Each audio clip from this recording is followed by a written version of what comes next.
ओम शांति। कल्प वृक्ष सृष्टि चक्र का प्रतीक है। सृष्टि को एक वृक्ष के साथ क्यों कंपेयर किया? वृक्ष में पहले एक बीज होता है, बीज से 2 पत्ते निकलते हैं, 2 से 4, 6, 8 और बढ़ते बढ़ते पूरा वृक्ष बन जाता है। ठीक उसी प्रकार परमपिता ने कहा, बच्चे मैं बीज हूँ, सारी सृष्टि के झाड़ का। मुझ बीज से पहले 2 पत्ते निकलते हैं, राधा और कृष्ण, और फिर बढ़ते बढ़ते वट वृक्ष बन जाता है। झाड़ धीरे धीरे बढ़ता है, इसीलिए इस संसार को एक वृक्ष के रूप में दिखाया। तो अब हमें यह समझना है कि यह झाड़ बनता कैसे है, कैसे कैसे बढ़ता है और ये बीज कैसे काम करता है। इस सृष्टि रूपी झाड़ का बीज परमपिता परमात्मा है, पर वो इस सृष्टि में रमता नहीं। हाँ, जब यह सृष्टि पतित हो जाती है तो यह सृष्टि को ट्रिगर करता है और पतित विकारी तमो प्रधान सृष्टि को चढ़ती कला में ले जाता है। समझने की बात है कि परमात्मा ने अपने को सृष्टि का बीज क्यों कहा। जब पूरी सृष्टि पतित हो जाती है तो परमात्मा यह संकल्प उठाते हैं, इस सृष्टि को पतित से पावन बनाना है, सतयुग की स्थापना करनी है, और संकल्प ही बीज होता है जिसकी आगे वृद्धि होती है। अब इस संकल्प को उठाने के लिए परमात्मा आकर हमें हमारा यानी आत्मा का और अपना परमात्मा का परिचय और पूरी सृष्टि चक्र का ज्ञान देते हैं। इस कल्प वृक्ष को परमात्मा ने पूरे विश्व का सृष्टि का ज्ञान देने के लिए बनवाया। जब ये झाड़ जड़ीभूत हो जाता है, 5000 वर्ष पूरे होने पर, तो परमात्मा आते हैं और नए झाड़ का निर्माण करते हैं अगले 5000 वर्ष के लिए। नए झाड़ का जन्म पुराने झाड़ से ही होता है, जैसे पुराने पेड़ की कलम नया पेड़ बनाते हैं। कलम 2 प्रकार की होती है। एक कलम जो किसी भी पेड़ की टहनी को तोड़ो और टेढ़ा काट करके मिट्टी में लगा दो, और दूसरी कलम वो होती है कि पेड़ की टहनी को झुकाकर धरती में दबा दो बिना काटे, और अगर धरती तक नहीं आती, वो टहनी छोटी है, तो उसे ऊपर ही खाद पानी मिट्टी में बांध दो और उसे रोज पानी देते रहो। कुछ समय बाद उसमें जड़ें निकल आती हैं, तब उसको पीछे से काट धरती में लगा दो। अब परमात्मा आकर पहली कलम नहीं लगाते, बल्कि पुराने पेड़ की टहनी को खाद पानी देकर नया वृक्ष बनाते हैं। यहाँ परमपिता परमात्मा निराकार शिव ने पुरानी सृष्टि रूपी पेड़ की टहनी ब्रह्मा को पकड़ा और उसी के द्वारा पूरा पेड़ सींचना शुरू कर दिया, यानी सब बच्चों को ब्रह्मा से ज्ञान दिलवाया। तो परम पिता ने पुरानी टहनी रूपी ब्रह्मा से संकल्प रूपी बीज लिया, और इस बीज से 2 पत्ते राधा कृष्ण के रूप में कल्प वृक्ष की स्थापना हुई, माना सतयुग का आरंभ हुआ। मतलब सृष्टि की शुरुआत ही कल्प वृक्ष की शुरुआत है। दोनों का वृत्तांत एक ही है। जैसे जैसे सृष्टि आगे बढ़ती जाती है, कल्प वृक्ष भी बड़ा होता जाता है। ब्रह्मा द्वारा तैयार किए गए ब्राह्मण बच्चे ही सृष्टि रूपी कल्प वृक्ष की जड़ में आते हैं। जड़ में क्यों? क्योंकि ब्राह्मण बच्चों की तैयारी गुप्त होती है। किसी को भी, इवन ब्राह्मण बच्चों के परिवार वालों को भी पता नहीं होता कि ये परमात्मा से पढ़ाई कर रहे हैं, परमात्मा की गाइडेंस में विश्व परिवर्तन की गुप्त सेवा कर रहे हैं। और क्योंकि यही मेहनत करने वाले 9 लाख बच्चे सतयुग में राधा कृष्ण के साथ आते हैं, इसीलिए इनको जड़ में दिखाया है परमात्मा ने। पहला युग सतयुग के 1250 वर्ष जड़ में ही बीतते हैं, क्योंकि ये सभी 100% प्योर, 16 कला संपन्न और पावन होते हैं।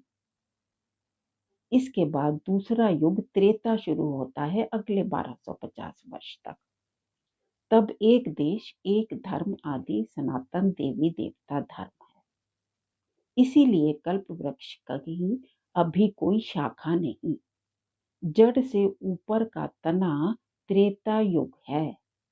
इस समय लक्ष्मी नारायण का राज्य और टोटल जनसंख्या 33 करोड़ 33 करोड़ होती है और 16 कला संपन्न। 16 कला से अब -2 14 कला आ जाती हैं। इसके बाद एक सडन चेंज आता है प्रकृति में। भूकंप जलजला के रूप में धरती के टुकड़े टुकड़े हो जाते हैं। कोई कहीं पहुंच जाता है। 33 करोड़ की जनसंख्या इधर उधर फैल जाती है। उसी समय पृथ्वी पर अमेरिका आदि अनेक स्थान अलग अलग बन जाते हैं। कुछ लोग कहीं, कुछ लोग कहीं। वो समझते हैं बस हम ही बचे हैं और बाकी सब मर गए हैं ऐसे जलजला भूकंप में। उसी समय सारे कॉन्टिनेंट बने, ऑस्ट्रेलिया, अफ्रीका, यूरोप, बट कोई भी एक दूसरे को नहीं जानता था। जब पानी के जहाज बने, धीरे धीरे एक दूसरे से मिले, तो पता चला कि इस धरती पर और भी लोग हैं। तब एक दूसरे से मिलना आना जाना शुरू हुआ। जब भूकंप जलजले के बाद सब एक दूसरे से बिछड़े, तो उनके पास मकान आदि कोई सामान नहीं था। लेकिन उस समय आत्मा की प्योरिटी 50% अभी बाकी थी, जो आज 0% है। उस समय उनके पास कोई साधन नहीं थे, पर अपनी प्योरिटी से उन्होंने नदियों के साथ, पेड़ पौधों के साथ जीवन यापन शुरू किया। उस समय का कोई इतिहास भी नहीं है। आज से 2500 वर्ष से पहले का कोई लिखा हुआ लेख नहीं है। सबसे पुरानी सिंधु सभ्यता के ही कुछ प्रमाण मिले हैं, जो काफी विकसित थी। अब अलग अलग कॉन्टिनेंट पर जो लोग रहते थे, उनमें जो वरिष्ठ बड़े लोग थे, उन्होंने जीवन जीने के लिए, समाज बनाने के लिए कुछ नियम बनाए। उन नियमों को लिखकर संग्रह किया गया। जैसे भारत में वेद आदि भी उसी समय लिखे गए और अलग अलग कॉन्टिनेंट पर अलग अलग धर्मों की स्थापना हो गई। और वे जैसे जैसे धर्म आते गए, इस कल्प वृक्ष की शाखाएं बनती गईं। जैसे सबसे पहले इस्लाम इब्राहिम आया, बौद्ध आया, क्रिश्चियन क्राइस्ट आया, शंकराचार्य आया, और फिर यह भी टूट टूट कर एक के अनेक धर्म बन गए। एक एक धर्म के जितने टुकड़े हुए, उस शाखा की उतनी ही डालियां बन गईं और उनको फॉलो करने वाले उन डालियों के पत्ते जो अनगिनत हैं। एक एक धर्म की अनेक अनेक डालियां। जैसे सिख धर्म जो 500 वर्ष पुराना है, 10वें गुरु ने इसे सिख धर्म का नाम दिया। और उसके बाद इसी धर्म से निरंकारी, निरअहंकारी, राधा स्वामी, रामदासी, रविदासी और अब तो और छोटे छोटों ने भी अपने अलग अलग धर्म, अलग अलग सेनाएं बना ली हैं, जो पतित से पतित हैं। तो कल्प वृक्ष की डालियां धर्मों के हिसाब से बढ़ती गईं। बढ़ते बढ़ते आज कलयुग का एंड आ गया। एंड के 100 वर्ष संगम युग के, जिसमें परमात्मा आकर 9 लाख ब्राह्मण बच्चों को नंबरवार तैयार कर रहे हैं स्वर्णिम युग के लिए। कल्प वृक्ष के ऊपर शंकर को दिखाया है, जिनके द्वारा परमात्मा पतित सृष्टि को नष्ट कराते हैं। न्यूक्लियर बॉम्ब्स द्वारा यूरोप आदि अनेक देश नष्ट होंगे और भारत कास्ट धर्म के नाम पर आपस में लड़ेंगे। गृह युद्ध होगा और उसके बाद शांति स्वर्णिम युग की स्थापना होगी परमपिता अनादि शिव के द्वारा, जिन्हें कल्प वृक्ष में सबसे ऊपर दिखाया गया है।